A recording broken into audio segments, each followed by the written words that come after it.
One of the biggest challenges that teachers face in the classroom today is trying to find out what all pupils are thinking and learning. For example, you might want to know from your students, what's the capital of Australia?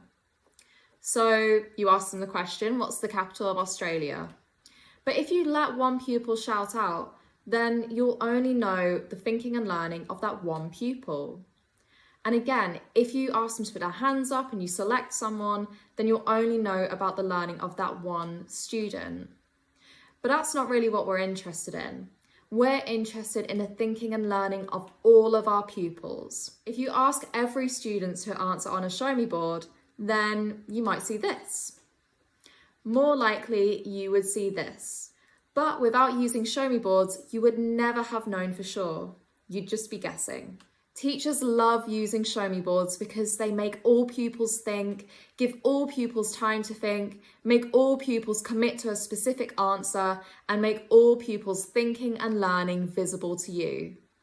You can offer immediate feedback to either individual pupils or perhaps to the whole class. Either way, show me boards makes this both quick and easy. Sometimes we say things to classes like, "Do you understand?" And we might get them to show us using their thumbs or traffic light cards, but really that only shows us what they think they know. We need to find out what they really know and get them to prove it. Usually the best way to do that is using show me boards. That way you can get proof from everyone.